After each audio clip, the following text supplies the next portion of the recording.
শেষ মুহূর্তে সংশোধন, বৃষ্টি, ক্ষোভ বিক্ষোভ, দলগুলোর অংশগ্রহণ নিয়ে নানা টাল বাহানার মধ্য দিয়ে অবশেষে স্বাক্ষর সম্পন্ন হলো জুলাই সনদের। তবে শেষ পর্যন্ত মন গলেনি এনসিপির, স্বাক্ষর করেননি তারা।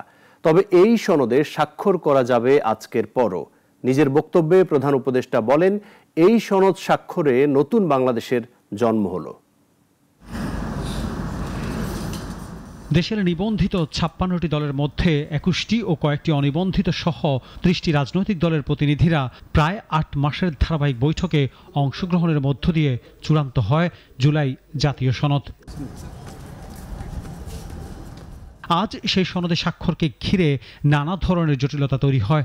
এনসিপি সহ কয়েকটি দল সনদের আইনি ভিত্তিসহ নানা কারণে স্বাক্ষর করতে অনাগ্রহ দেখিয়ে অংশ নেয়নি অনুষ্ঠানে। এর আগে সকাল থেকে মানিক মিয়া এভিনিউতে বিক্ষোভ শুরু করে জুলাই যোদ্ধা নামে ব্যক্তিরা। তাদের বিক্ষোভের মুখে জুলাই জাতীয় সনদের অঙ্গীকারনামার ৫ম দফা সংশোধন করে জাতীয় ঐকমত্য কমিশন।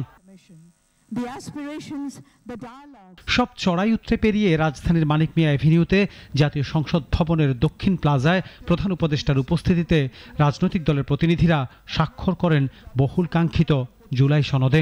স্বাক্ষর করেন ঐকমত্য কমিশনের সহ সভাপতি আলী রিয়াজ।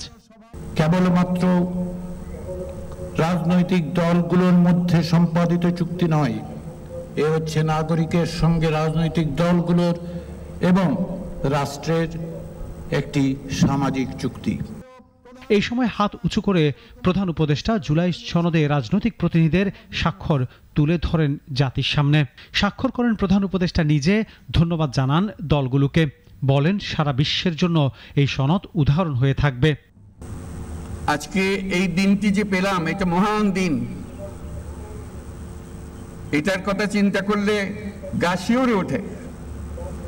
এমন একটি দিন, সেটা শুধু জাতির জন্য না, সারা পৃথিবীর জন্য একটা বড় রকমের উদাহরণ হয়ে থাকবে।